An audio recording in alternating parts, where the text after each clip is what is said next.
Saudara-saudari sekalian yang dikasihi Tuhan, kita merayakan hari ini hari Minggu biasa ke-12 dengan pakaian liturgi yang sudah hijau, tanda bahwa betul-betul kita memasuki masa biasa. Tetapi kita sungguh-sungguh sebelumnya telah dibekali dengan aneka pesta perayaan dengan aneka warna putih. Tidak hanya Paskah yang menandakan kemenangan atas kematian, tetapi juga Pentakosta, diutusnya penghibur bagi kita. Semuanya warna putih ini.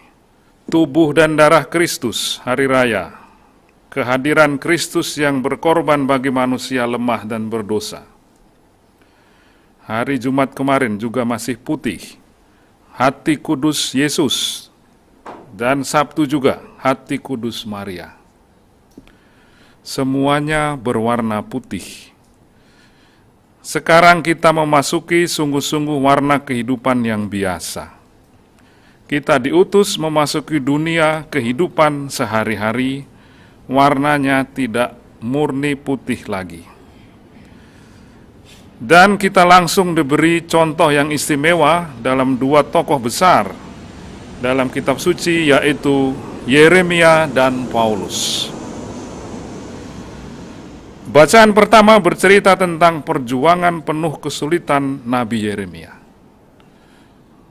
Putih mulai memasuki dunia yang hitam.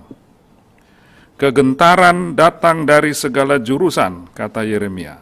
Adukanlah dia, kita mau mengadukan dia. Semua sahabat karibku mengintai apakah aku tersandung jatuh. Barangkali ia membiarkan dirinya dibujuk sehingga kita dapat mengalahkan dia dan melakukan pembalasan terhadap dia. Nabi Yeremia mungkin salah satu contoh nabi yang paling sulit hidupnya. Ia memang sudah dipanggil sejak dalam kandungan dan merasa masih terlalu muda. Tuhan Allah, aku tidak pandai berbicara, sebab aku ini masih muda. Ia juga akan mendapatkan tugas yang tidak menyenangkan, menentang raja, para pemuka dan imam, bahkan seluruh rakyat yang meninggalkan Tuhan. Pada banyak kesempatan selama hidupnya, ia sendiri bercerita, Yeremia kewalahan dengan tugasnya, dan seperti menyesal, mendambakan agar tidak pernah dipanggil untuk tugas nabi yang begitu berat dan menakutkan. Tugas itu membuatnya gentar, sering digoncangkan, membawa akibat-akibat yang berlawanan dengan dambaan hatinya. Kabarnya ia adalah seorang yang sebenarnya suka bergaul dan rindu untuk duduk-duduk bersama dengan orang banyak. Tetapi tugasnya sebagai nabi telah menjadikannya seorang yang kesepian dan tidak berteman. Ia dijauhi, dibenci orang, keluarganya sendiri berkomplot untuk melawannya.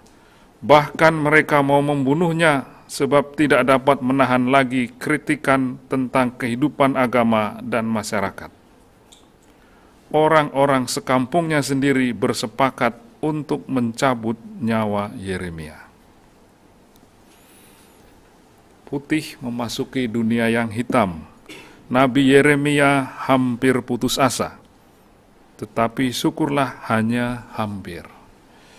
Maka kita mendengar tadi, ia juga akhirnya mengatakan, Tuhan menyertai aku seperti pahlawan yang gagah. Mungkin simbolik bagus juga bagi kita di Indonesia. Kan hari ini juga hari ulang tahun Presiden Jokowi. Sering pakai baju putih kemana-mana beliau itu ya. Pasti baju putihnya banyak. Mungkin simbol juga ya dari seorang yang betul-betul dengan tulus berusaha membawa kebaikan di tengah-tengah dunia ini. Tapi juga kita tahu betapa ia menghadapi macam-macam mafia, upaya-upaya untuk menjatuhkan dengan menyebarkan hoax tentang dirinya yang tidak benar. Kita berdoa pada hari ulang tahun beliau, mudah-mudahan ia tetap bertahan, tidak sampai putus asa. Rasul Agung Paulus dalam bacaan kedua mengingatkan bahwa warna hitam itu, ancaman itu tidak hanya ada di luar, tetapi dalam diri kita sendiri. Sebab itu, kata Paulus, sama seperti dosa telah masuk ke dalam dunia oleh satu orang, dan oleh dosa itu juga maut, demikianlah maut telah menjalar kepada semua orang, karena semua orang telah berbuat dosa. Maut telah berkuasa. Rasul Paulus terkenal adalah salah seorang tokoh yang paling terus terang mengungkapkan dalam surat-suratnya pergulatan diri manusia yang tidak mudah melawan kekuatan dosa yang sudah merasuk dalam diri kita sendiri. Dalam surat kepada umat di Roma, sangat terkenal dia melukiskan pergulatan itu. Sebab bukan apa yang aku kehendaki, yaitu yang baik, yang aku perbuat, melainkan apa yang tidak aku kehendaki, yaitu yang jahat yang aku perbuat. Jadi jika aku berbuat apa yang tidak aku kehendaki, maka bukan lagi aku yang memperbuatnya, tetapi dosa yang diam dalam aku. Siapakah yang akan melepaskan aku dari tubuh maut ini? Syukur kepada Allah oleh Yesus Kristus Tuhan kita. Pergulatan Paulus adalah juga pergulatan kita. Yang putih dalam diri kita, niat baik kita, suara hati kita yang baik, selalu perlu dirawat dan diperjuangkan, supaya dapat diwujudkan dalam hidup yang nyata, dalam kehidupan sehari-hari. Saudara-saudara sekalian, Yeremia hampir putus asa, tetapi hanya hampir. Paulus juga hampir frustrasi, berhadapan dengan kelemahan-kelemahannya sendiri, tetapi juga hanya hampir. Ia mengungkapkan keyakinannya tadi dalam bacaan kedua, tetapi karunia Allah tidak sama dengan pelanggaran Adam. Sebab jika karena pelanggaran satu orang semua orang telah jatuh dalam kuasa maut, nah ini kuncinya, jauh lebih besar lagi kasih karunia Allah dan karunia-Nya yang dilimpahkannya atas semua orang karena satu orang, yaitu Yesus Kristus. Saudara-saudara sekalian, begitulah Yeremia dan Paulus memasuki masa-masa biasa dalam hidup mereka sebagai orang beriman.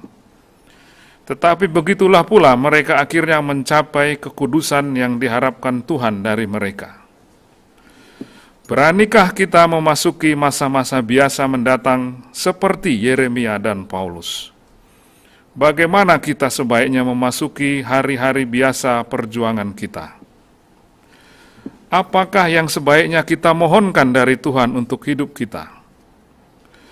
Apakah kita perlu memohon agar mengalami aneka kesulitan seperti dialami Yeremia sebagai jalan kekudusan?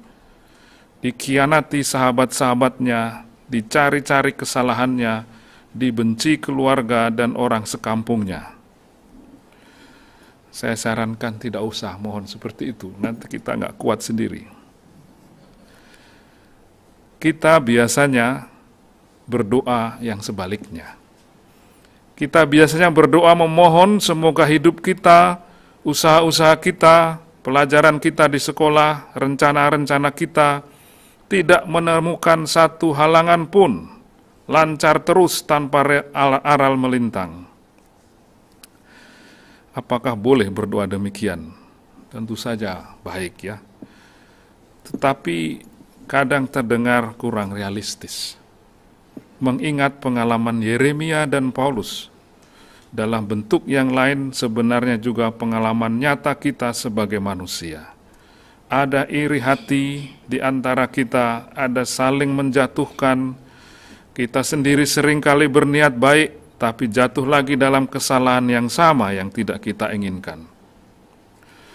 Mungkin atau syukurlah bahwa doa-doa kita juga dilengkapi dengan doa-doa mohon keberanian, mohon keteguhan, agar dalam situasi-situasi seperti dialami Yeremia dan Paulus, agar dalam situasi-situasi tidak ideal, sulit, yang juga pasti kita temui, juga pada masa pandemi ini, kita diberi keberanian, keteguhan, dan harapan. Atau kalau mungkin lebih berani lagi, kita memohonkan pengalaman seperti Yeremia serta Paulus, pengalaman bertahan dan akhirnya keluar dari kesulitan. Dengan demikian, kita akan menjadi pribadi-pribadi yang lebih dewasa sebagai manusia dan dalam iman kita. Jadi janganlah takut, kata Yesus dalam Injil hari ini. Bukankah burung pipit dijual 2 ekor seduit? Namun seekor pun daripadanya tidak akan jatuh ke bumi di luar kehendak Bapamu. Dan kamu, rambut kepalamu pun terhitung semuanya.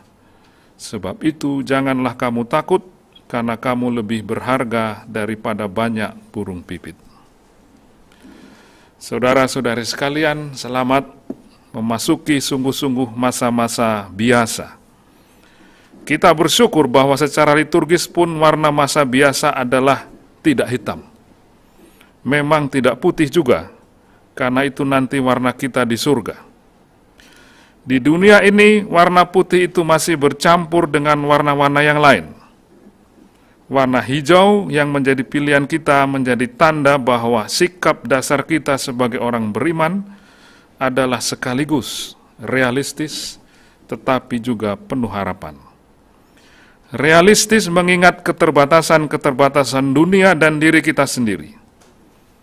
Penuh harapan mengingat kita sudah merayakan Paskah, kenaikan Tuhan, Pentakosta, Tritunggal Maha Kudus, tubuh dan darah Kristus, hati kudus Yesus, hati kudus Maria.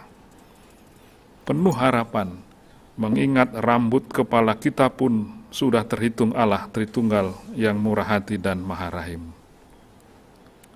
Realistis sekaligus penuh harapan. Ibu Teresa dari Kalkuta pernah tentang hal itu mengatakan kalimat-kalimat yang bagus. Ia mengatakan demikian, "Life is a song, sing it. But life is a struggle, accept it." Hidup itu di satu pihak adalah lagu, maka bernyanyilah.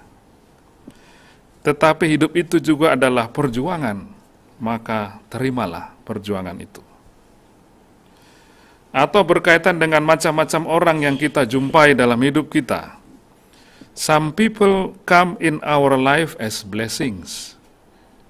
Some come in your life as lessons. Nah, ini sangat optimis.